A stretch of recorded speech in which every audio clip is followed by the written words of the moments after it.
bricks on the screen, healthcare in between. Physics, art, and math got us down this path. Historical tales come alive, where science and stories dive. Blended facts with heart, knowledge from the start. Need bridge blues we sing to the future memory. Health and science in the mix. Need bridge got the fix.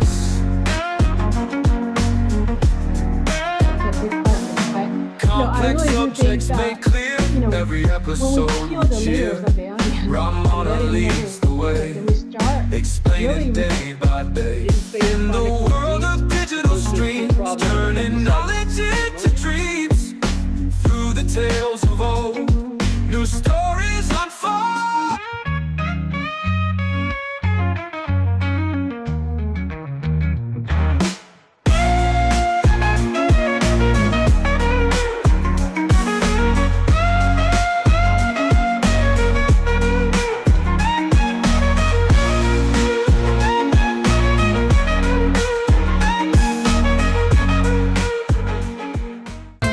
MedBits Webcast is a new kind of healthcare media channel to break the silo mentality and foster interdisciplinary thinking. Our mission is to fill that gap and to create a curiosity through different lenses, tapping the passion that guided the historical figures in medicine and bringing present-day groundbreaking research to the front lines. We interview physicians and leaders in the industry about present-day healthcare challenges on our live programming. Hey, welcome to the MedBits Webcast. This is Ramana Annamaraju. I'm the host. We have an interesting program today. Definitely, there is a guest joining from New York City, from Wall Street executive, former Wall Street executive. She's going to join with us. After that, I'm going to present a topic on, there is a topic on the meditation and its effect on the scientific way. How do you do what the physics tells us, where the role of consciousness, the role of a mind, the role of a brain, all of them we're going to talk about a little bit. I'm going to do the presentation. Then after that, I have a small announcement, a surprising announcement from Silicon Valley. So I'm going to do that. And then, at the end of the show. So please join with me. And so my guest is, the New York, as you all know, during the COVID, New York City is the epicenter of COVID. There's so many deaths happen. It is an epicenter of the entire world. So many people died unfortunately, so many people died in New York City. So people, frontline healthcare workers, so like doctors, nurses, and all the workers, it was seeing these trucks going and carrying the bodies. They really affect people in general. So, there was people came out and they sang songs and they gave a thumbs up for all these people. In Italy, they really did the opera for them, from the windows of their apartments. So it is a tribute to the frontline healthcare workers. But it is a big problem. Medscape reports that there is a report on Medscape that it says that I cry, no one cares. That's the doctor's cry for help. It's because there is a lot of changes going on. I think healthcare system is going through a lot of changes because it is becoming a corporate medicine more. And first time when I came to this country, a lot of doctors are working independent. Now they are all working for corporations. That's a big shift, and it is causing a lot of problems. And let us talk with one of the women. She's joining from Ayman Mukerji. She's from Wall Street. She's joining from New York City. Let me bring her to the front line, to the main stage. Welcome, Ayman. Thank you for coming and joining with us. Tell us a little bit. I gave us some background of yours. Tell us your long background you have in New York City. Hi, everyone. Thank you first of all, Ramana, for having me. I'm Ayman Mukerji. I'm the founder of Jivika. I'm a neuroimmunology researcher, and through Jivika, we reduce frontline caregiver burnout and attrition by teaching them neuroscience-based micro habits of mental wellness. So, a little bit about my story, Ramana. The way it all started was I was on Wall Street, as we were talking about this backstage. Successful career. To cope with the trauma of a near fatal accident, I started practicing something for my own burnout to make myself feel better. Meditation is great, but wasn't really for me. I couldn't sit still. I didn't have the time to sit still, very much like a lot of healthcare workers have, that they don't have time. So I broke down my meditation and mindfulness into micro habits, literally 30-second to 2 minutes a day to do. And eventually, it actually started feeling so well for myself, not just for my mind, my relationships, my work. My health started improving. I got curious, so I did the most logical thing anyone would do. I left a I stable, mean, well-paying job. just if you to don't want, I don't want to interrupt you, but sorry about that. Just give us a little bit before we go into the micro habits and all those things. Can you give us a little bit background of yours, where you worked in the Rubin Museum of Art? You said so. That's Yes. so. Give us a little bit background of yours. No, no, no. It's just a minute. Let me take it out. This one. Yeah. Okay. Just give me the some rundown on this your background a little bit more and why. So you had an accident. You said that's a sad part of it. But let us talk about a little bit more about your background a little bit where you got this idea from there, that journey to that point. Yeah, the journey to the point was that I went back to school, to NYU, to study neuroscience as well as clinical social work. And I started working at NYU Langone Hospital. I worked with doctors and nurses there, and one of my doctor colleagues invited me to teach mindfulness to doctors. And that's really how I figured out the problem was really bad. At that time, like you said, Ramana, there was a series of 3 physician suicides just in New York. Within a span of 3 weeks. So it became a public health issue. So the burnout is so bad. Yes, it is a systemic issue, but it's really affecting our caregivers, and that's how it originated, the idea of the micro habits. But eventually I built the company to help all the doctors and nurses and caregivers that were coming to me. I worked with 40 hospital systems over the past 4 years to develop this solution called Jivika.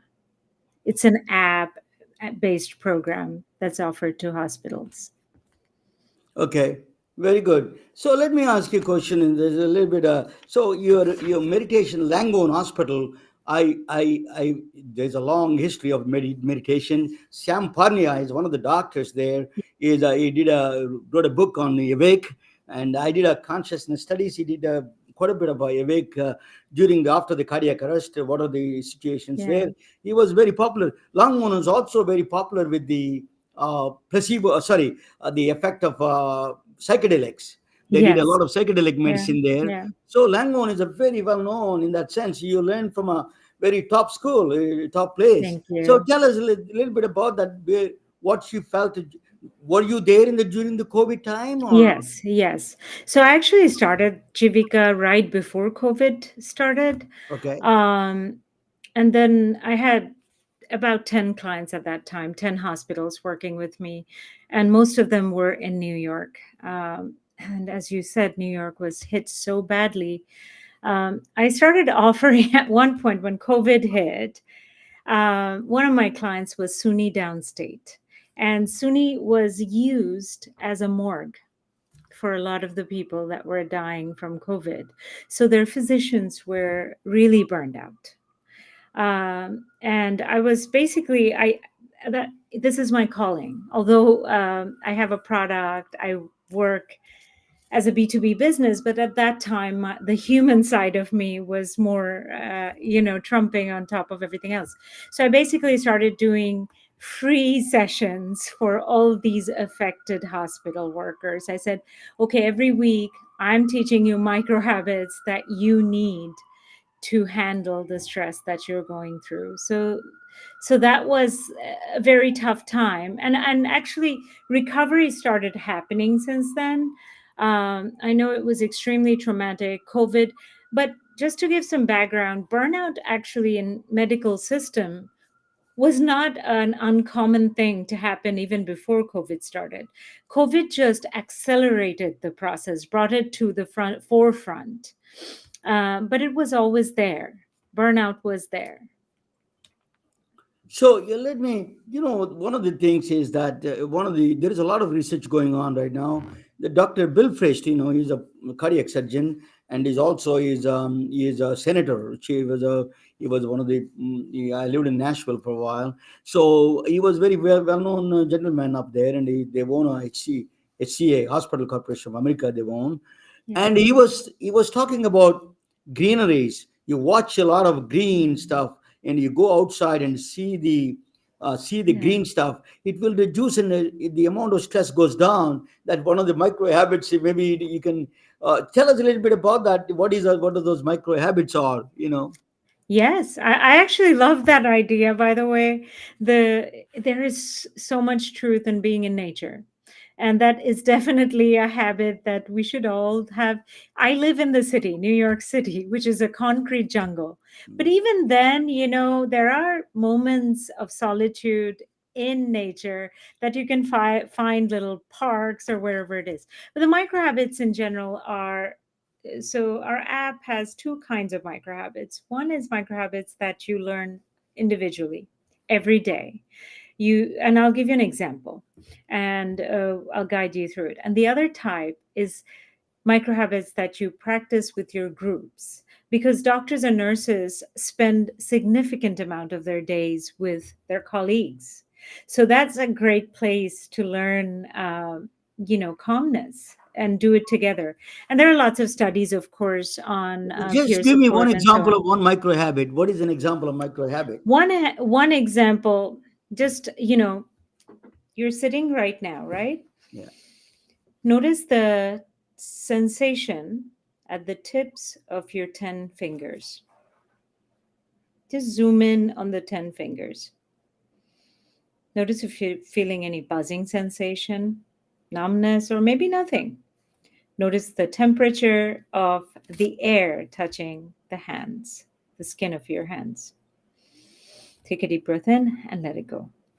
This took less than 30 seconds, but what it does is it grounds us a little bit. But this is one of 100 micro habits that You we were have. saying is a brain effect on the physical body. That's Yes, you're saying that mental thought, absolutely. concentration is creating a warmth or some kind of sensation in the fingertips, right? That's what you're saying. Exactly. I mean, you're basically distracting. The goal of micro habits, you can't do, ideally, I do 40 minutes of meditation per day because I am a convert. But most people I work with can't do that. So these are really, really tiny habits that distract your mind from the stress. So the brain is like a puppy. It's going after the ball and chasing after the ball. All you're doing is whistling at the puppy and saying, "Come here." And that's exactly what we're doing with the fingertips. You have a lot of nerve endings in the fingertips. We all do. And it's a great place to kind of focus on because you feel a lot without doing anything. You don't move, you don't have to do anything. It's just available. So you're focusing on the physical sensation and you're distracting your brain to focus on that instead of thinking of other things, worrying thoughts, sad thoughts, and so on. So it's a focus, driven. This is you can also the a lot of this found out in the caves of Tibet. Yes. The people monks get they by it's impossible from a hypothermia. The temperature in the caves are extremely low Yeah. temperatures. What they do is they say that they created a kind of a internal, through thought process. They created you know Yeah. the temperature, and then raise the body Wow. temperature.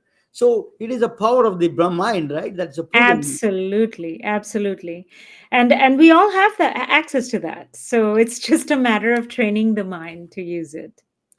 I'm from a small village in India.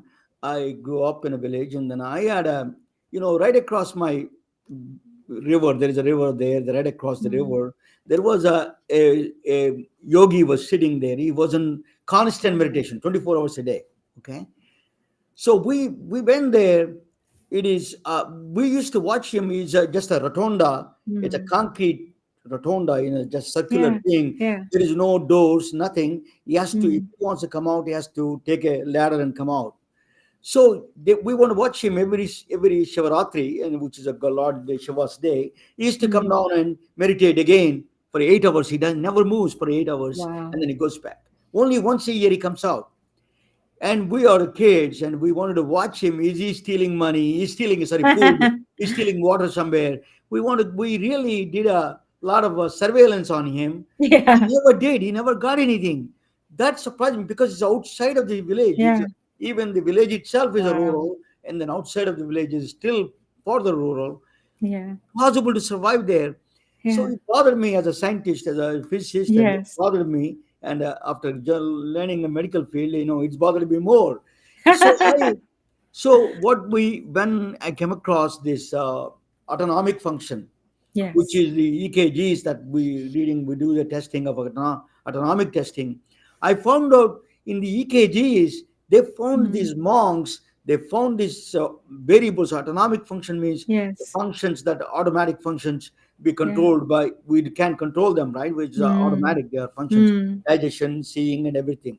But Yeah. they, in this case, they Yeah. control the blood pressure. They Yeah. control the heart rate. So they calm down. Yeah. They reduce the hibernation, kind of artificial hibernation. They created it. Yeah. So your assumption, the consumption of your energy is very Yeah. low. So Yeah. that's why you don't need that much of energy to eat a one banana. That's good enough for the Absolutely. whole week. So that's the Yeah, way they did. exactly. So that is a very surprising result, and it took me 50 years to understand that. But really, it is fascinating to me what the meditation can do.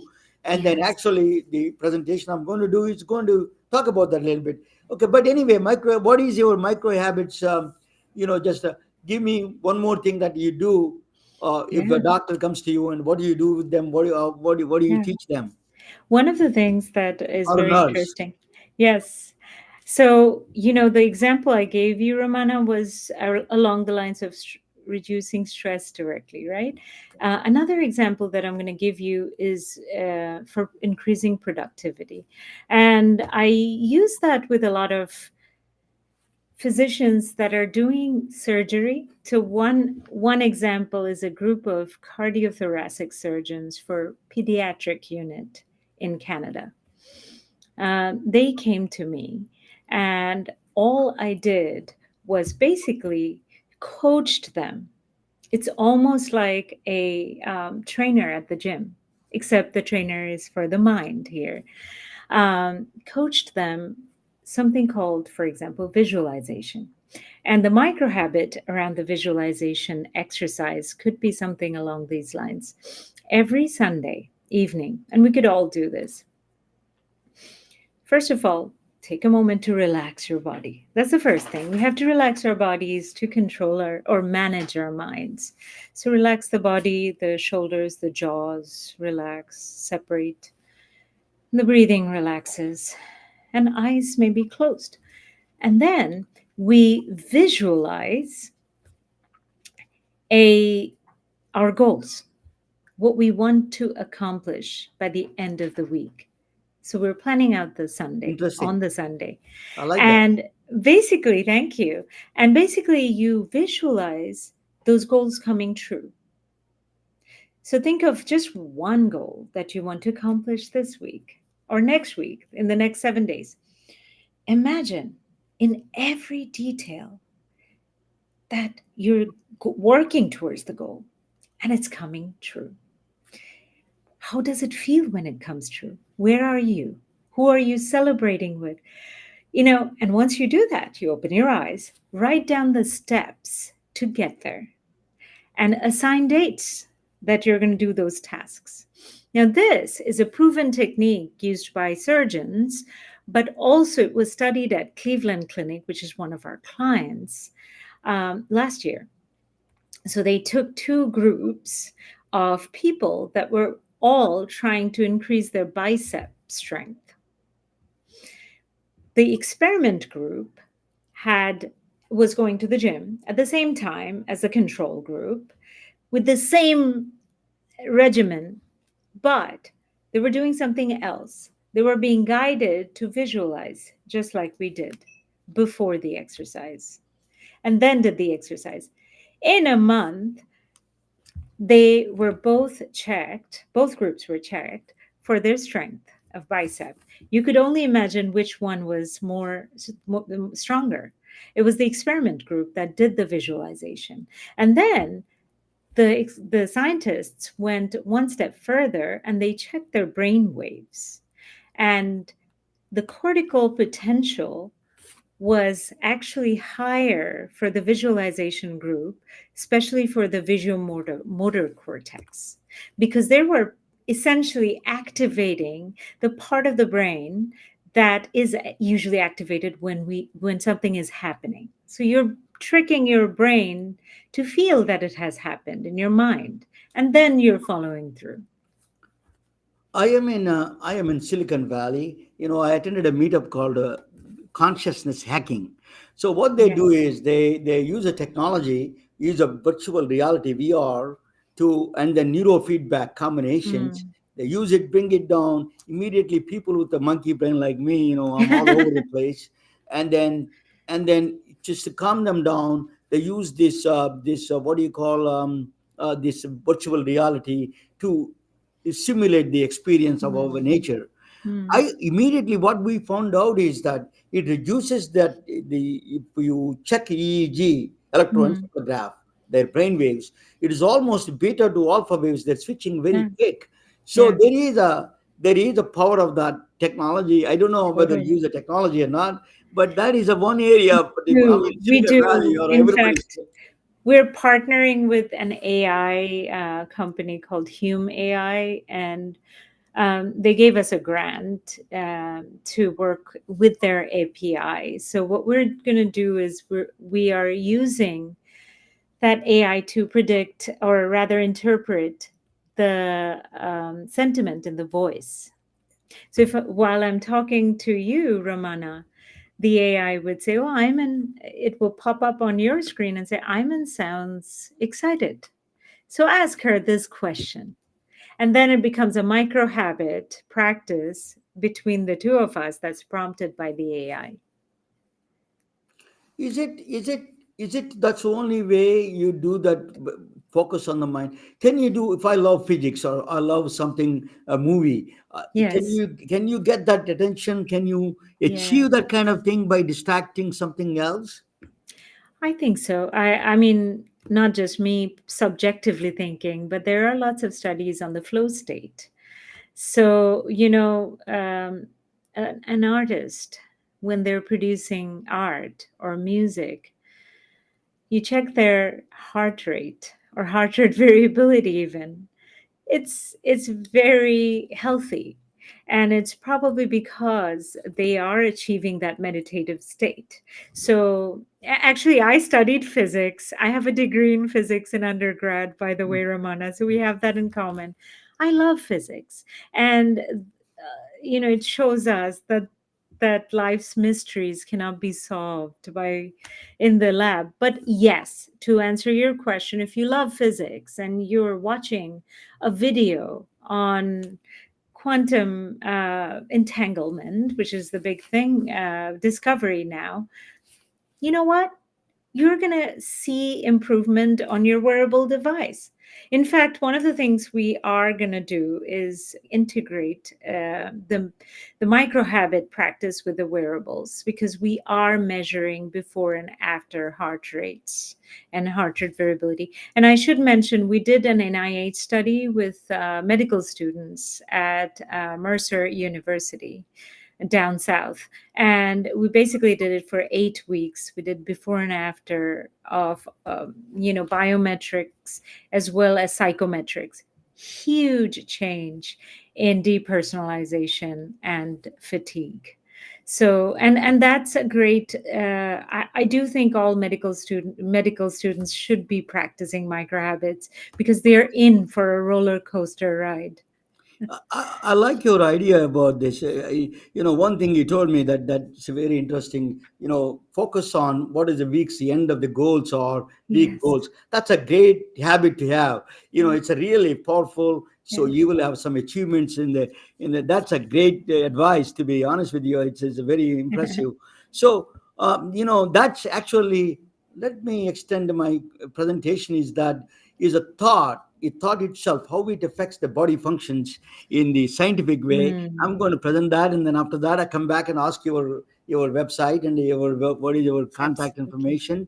Okay, just give me 1 second, and I'm going to present a topic on this one. That is Ayman Mukerji from New York City. She's joining Wall Street executive. She is now Jivika founder. Is a very interesting thing. She's doing that. That. Let me give that a little bit of a talk on this one. Maybe that is I have to do a little bit. Yeah, that's let me. So this is actually I'm going to do the little bit of different one. I don't know why it is that it's coming. Yeah, maybe that is better. Okay. Yeah, that's let me show you this one. Okay, now I'm going to talk about the how the mind affects the thought, it's a body itself in the medicine. What is the proof in the medicine that they have? So I am going to a little bit of a yeah. So let me give you the little bit of this one. Observer and observed. That's a very big concept in physics. Observer and observed means doctor is observing the patient. Patient is also observing the doctor. This is a that the relationship is a very complex relationship we have, observer and observed. I'm going to talk about a little bit about a very strange kind of thing. I'm in New York City, and we have a table there. Say we're watching a table. Suppose I'm watching a table with the apple on the table. We agree there is only one apple there, right? That's what we all see. That's a physical reality, right? So, but there is certain cases. What happens is very strange thing happens. In the when that is because we are in the both in the New York City same time. But if I'm in going with the speed of light, very fast in a different frame of reference, she will see different reality. The very strange thing is she may see three apples. So I see one apple, she may see three apples. Both are valid.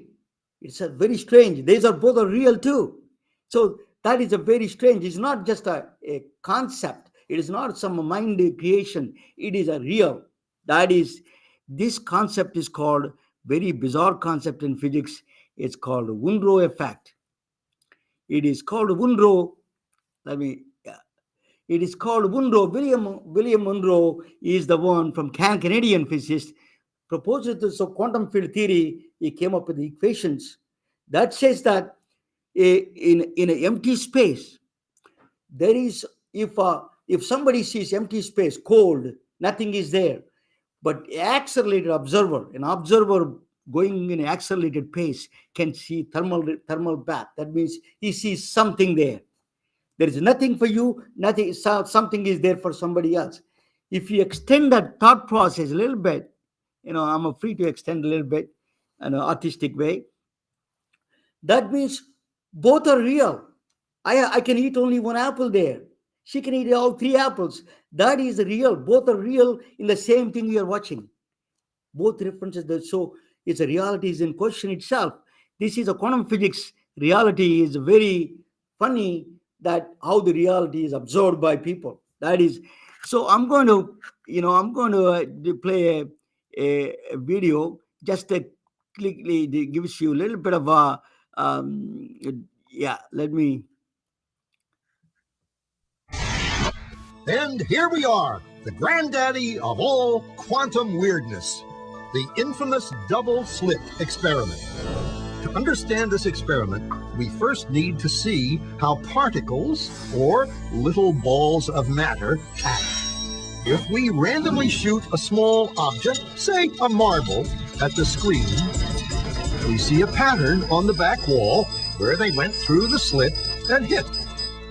Now, if we add a second slit, we would expect to see a second band duplicated to the right.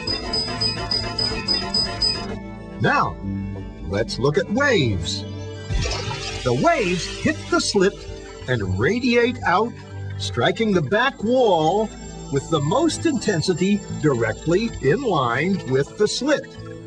The line of brightness on the back screen shows that intensity. This is similar to the line the marbles make. But when we add the second slit, something different happens. If the top of one wave meets the bottom of another wave, they cancel each other out. So now there is an interference pattern on the back wall. Places where the two tops meet are the highest intensity, the bright lines, and where they cancel, there is nothing. So when we throw things, that is, matter, through two slits, we get this, two bands of hits. And with waves, we get an interference pattern of many bands. Good so far. Now, let's go quantum.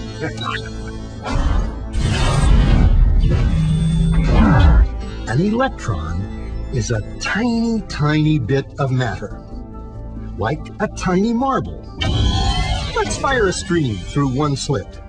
It behaves just like the marble, a single band. So, if we shoot these tiny bits through two slits, we should get, like the marbles, two bands. What? An interference pattern. We fired electrons, tiny bits of matter through. But we get a pattern like waves, not like little marbles. How? How could pieces of matter create an interference pattern like a wave? It doesn't make sense. But physicists are clever. They thought, maybe those little balls are bouncing off each other and creating that pattern. So they decide to shoot electrons through one at a time. There is no way they could interfere with each other. But after an hour of this, the same interference pattern is seen to emerge. The conclusion is inescapable. The single electron leaves as a particle, becomes a wave of potentials, goes through both slits, and interferes with itself to hit the wall like a particle. But mathematically, it's even stranger. It goes through both slits and it goes through neither. And it goes through just one and it goes through just the other. All of these possibilities are in superposition with each other. But physicists were completely baffled by this. So they decided to peek and see which slit it actually goes through. They put a measuring device by one slit to see which one it went through and let it fly. But the quantum world is far more mysterious than they could have imagined. When they observed, the electron went back to behaving like a little marble. It produced a pattern of two bands, not an interference pattern of many. The very act of measuring or observing which slit it went through meant it only went through one, not both. The electron decided to act differently, as though it was aware it was being watched. And it was here that physicists stepped forever into the strange, never world of quantum events. What is matter? Marbles or waves? And waves of what? And what does an observer have to do with any of this?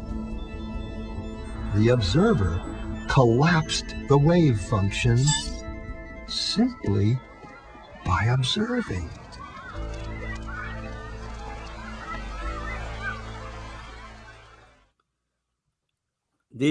Okay, let me bring it back, the presentation again. I don't know why it goes, though that always is my problem. I got to figure out how do you do that. But anyway, this is a so you those are both are real. In the Unro effect is so bizarre, is more bizarre than in even the double slit experiment. Unro effect. So observer one, if one can see the head of the tails by head, other one see the coin the tail, both are real. Same coin we are watching. One can see head, other one see the tail. Is a both are valid question. Actually, the one of the things is mathematical statistics. It was given by Sachindranath Bose, where Ayman Mukerji is from. He got the Bose-Einstein statistics there. So he gave the double slit. That's what very strange about quantum physics. So what is that? That is eye of actually she's a Bengali girl. The eye of that she's a friend of mine. She's a Bose, Muni Bose. She is from Atlanta in my hometown. She is a CNN. She was a CNN editor before. Now she's a professor somewhere in Florida, I think. But so what you observe, what you see yourself in what Ayman is talking about, what you see yourself in that feeling of yourself is a very important factor. In quantum physics, in a quantum world, we have this, right? This is the quantum physics has the strange effect. This is I'm having a little bit problem here moving around. Yeah, observer. We have observer effect in the quantum physics, right? Do you have an observer effect in the medicine? Surprisingly, yes. It is called a placebo effect. His name is I think I'm a little bit Henry Williams. I think Henry is my eyes are is a far this is a little bit of a having a problem there. I'm going to put something else there. I don't know why it is. Okay, it's not supposed to have that. I cannot read it. But he's a Harvard professor. What he did was in the Second World War, he's he's anesthesiologist, he's a doctor, anesthesiologist. What he did was during the World War II, he was giving a morphine to the soldiers. The soldiers that the army that injured army people. So he ran out of actually morphine. So he started giving a saline injection, saline water. He's giving saline water. Then he checked on them. They're all feeling good. It stunned him. What that made him, all of them are saying that they felt good. Everything is pain is gone and they felt very good. That was surprising to me. Surprising to him. Then he proposed the first time he wrote a peer-reviewed news article in the Lancet is a placebo effect. He called it placebo effect as a Latin term. Please. What that means, mind over matter. Mind is actually telling a story, is telling something different. They take a morphine, they take it out, and then they give a saline injection in the Second World War. They reported that's the first time he really published a paper on the effect of the placebo effect. Placebo is a still very mysterious one. This is pain modulation, for example, the consortium. Placebo. Let me. Neuroimaging consortium. What they did was they did actually functional MRI study. They actually visualized the function prefrontal cortex changing its behavior through this is a functional MRI study done in several. This is a very strange, because you found out as they are taking the medicine, as they are pain receptors, their frontal cortex, prefrontal cortex responses, that as they are taking a medication of the pain medication is exactly the same area is affecting with the placebo effect. A sugar pill or fake medicine. These are all, it is a belief as a medicine. Can you believe that? Belief becomes a medicine itself. So sham surgery trials, actually Stanford and the Harvard Medical School and then University of Washington, they did surgeries, really sham surgeries, trials actually done. There is no surgery there. There's a fake, they acted like they had a surgery, knee surgery and back surgery. The results are stunning. 50% of the respondents said that they feel better. you know. So now I don't want to say anything bad about doctors. I don't get all the surgeons getting mad at me. I don't want to do that. But the report was extremely interesting. They said that they felt good. So something changed. The brain is telling, the brain, that is, I tell you, the more bizarre than this one. The surgery is a fake surgery curing the disease. Can you believe that? That's, the back pain and then, knee pains, all of them are curing. That's very interesting. What they found out is very interesting. Even if you don't believe in the treatment, by watching the white jacket and a doctor, that's why it's very important. Doctors should wear a white jacket because it has a subconscious mind. It influences without your permission. The default network works on that and then creates a belief system inside belief and say it is going to work for you. It Before even you start the treatment, the brain is already producing immune response already by watching the doctor in a white jacket. That is a stunning research. That is a very, how the brain works is a mysterious in a lot of ways. That is sights and sounds. What the brain is telling, creating a story. It is not a brain is. That's what I mean is talking about. It creates a story, sights and sounds, and the confirmation bias. You know, long watching certain things. My mother used to do some panic healing. It works. This kind of a thing, it does influence your mind, the brain. That is a placebo effect. It is a stories. It creates an elaborate story to tell you to believe what is not there. Brain is excellent in creating a story. We are storytellers in that sense. The brain is the biggest storyteller. So it is, my friend used to tell me one of the best traits you can give to children is the storytelling. That's going to be the future of the AI. But that is the patient and the doctors and patients, because that's very important. The pharmaceutical companies had a big problem with the clinical trials. One clinical trial, what they do is they use a placebo effect against the trials. They do clinical trial and they do placebo effect against it. Oh, say they're all taking fake medicine. See, we use our medicine, it worked, and that group, placebo group, did not work. But that is a wrong conclusion in my view, and a lot of scientists are thinking about that. What the is a clinical trials, what they said that was, in this one, pain medications, particularly drug companies saying having a hard time. Why they having a hard time getting approval for the pain medications, pain drugs?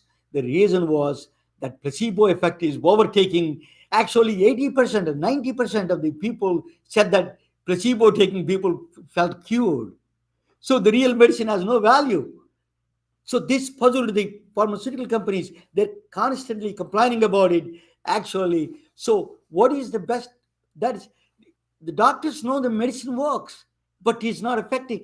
Without taking medication, these patients are feeling the entire curing the pain. Pain modulation is particularly it is a very troubling system for the pharmaceutical companies. They put a lot of billions of dollars investment, and then you don't have the effect of that kind of thing. Placebo can do without thinking. Ayman can sit down in the meditation and can cure you. That is a very strange, but it does.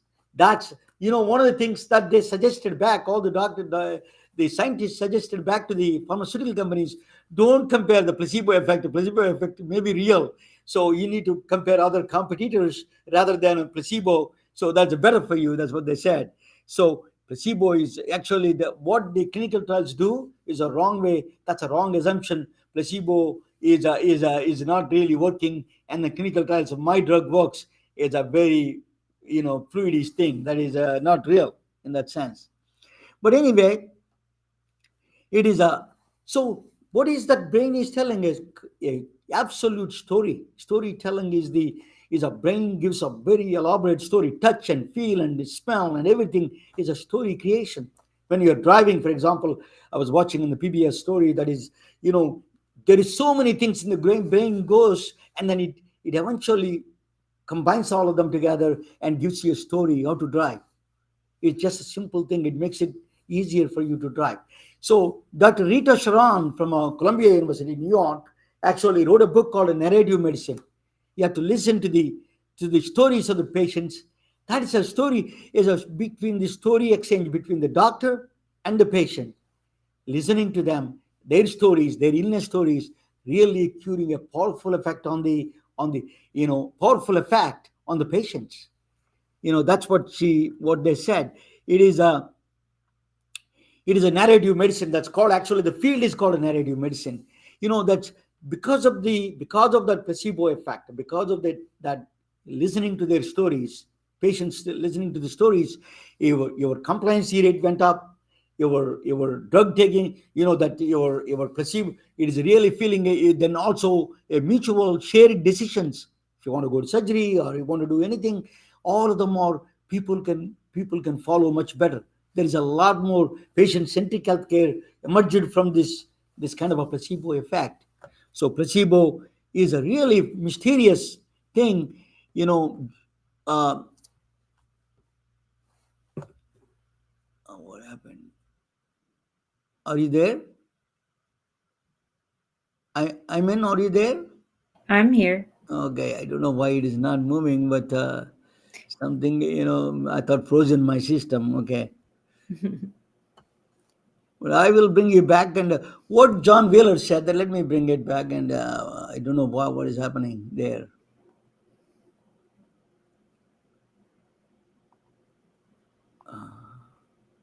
Okay, I'll take it out.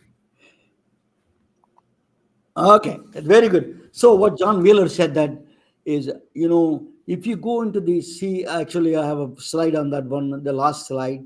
If you look at the all the way into the atomic level, go inside the matter and go electrons, protons, and nucleus, and then in the quarks and inside all of them, you see very strange. And then you go other way around, go to the universe, all the way planets and stars and galaxies, and all the way to the universe. What they see is actually, what surprisingly you see is your own face looking back at you. That's what the puzzling face looking back at you. There is nothing but a puzzle. Only stories are the only left. That is what the humanity is. Stories are the best ones. The stories are the ones we can tell, and it's going to be stay forever.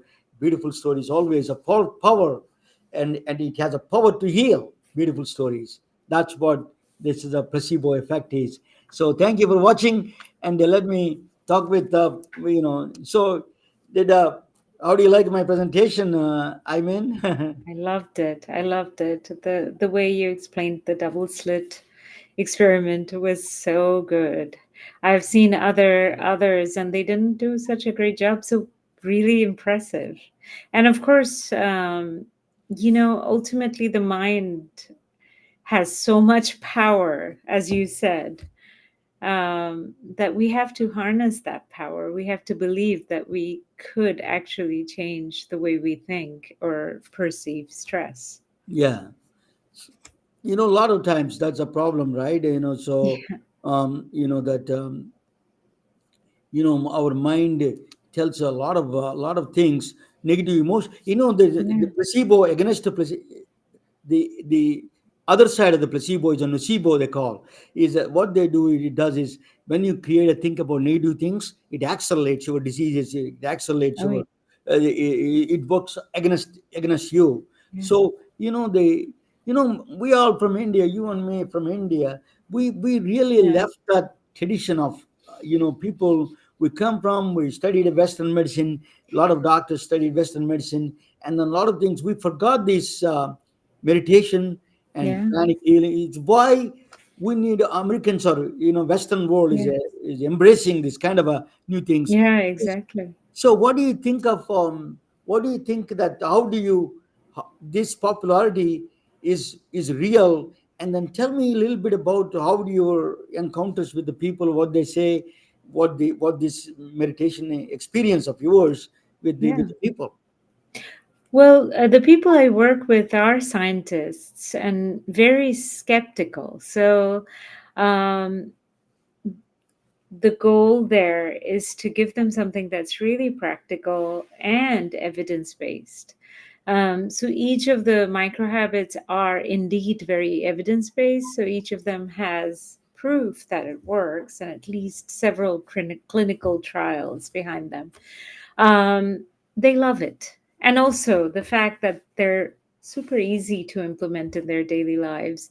So we do hear things like, so one of the biggest story that I'm going to tell you is a provider who came out and they were waiting for me outside when I was visiting the client.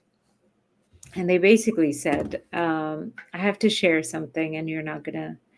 So I'm not going to mention too much, but they had two addictive um, challenges throughout their lives. And they were able to recover from those after years of trying and just practicing these micro habits, and that was phenomenal, and that itself was a huge testament. But we do see that the burnout, the depersonalization, all of those really prove.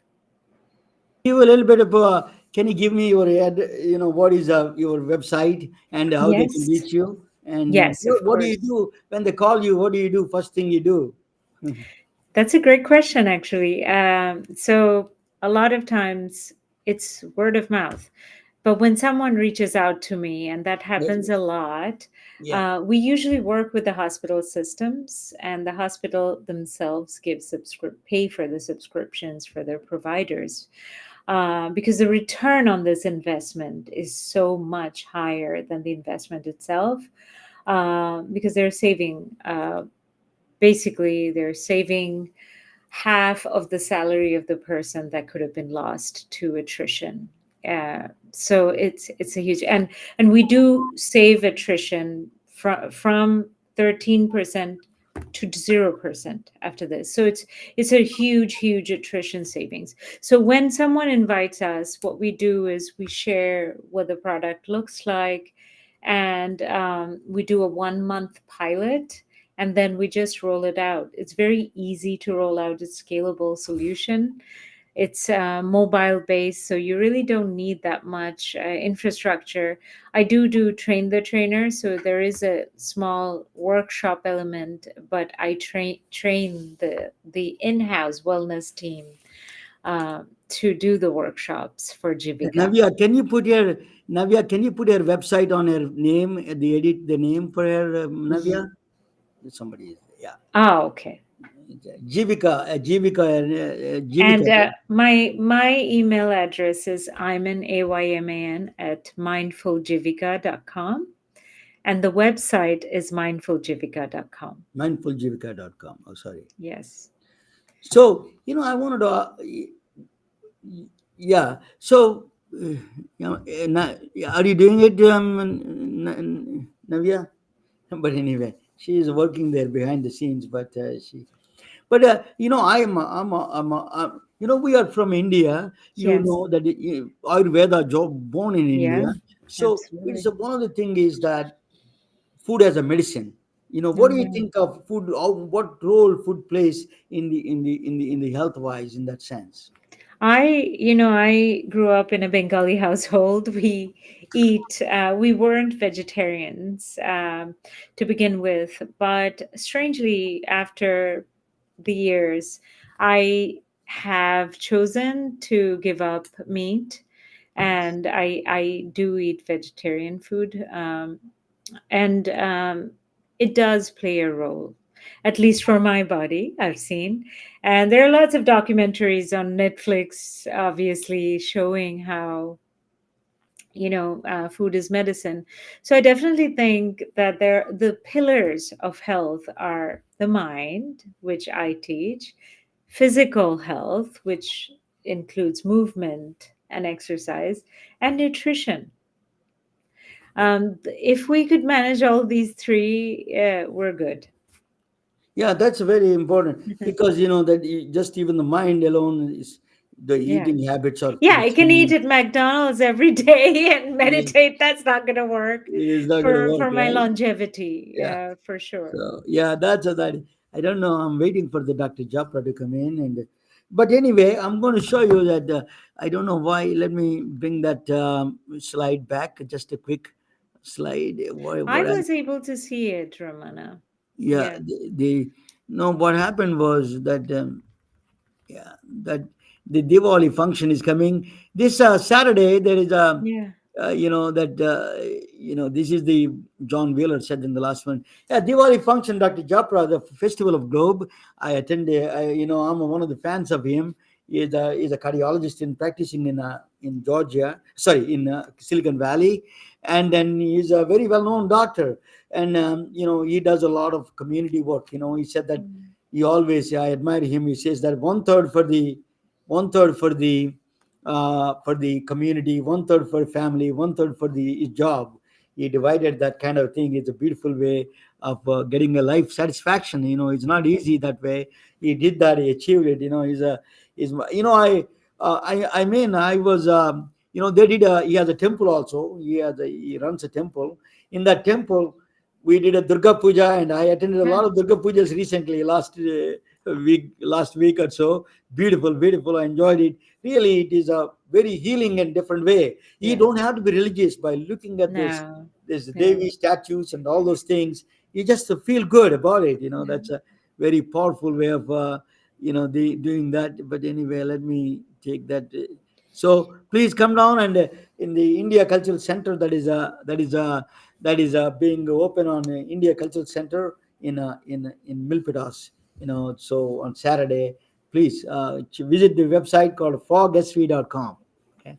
So Jivika, mindfulJivika.com. You got she put it there, your name, I see it. Okay, good. That's Very good. awesome. Okay, very good. Thank you so Thank you much. for joining. It's a pleasant to talk with you.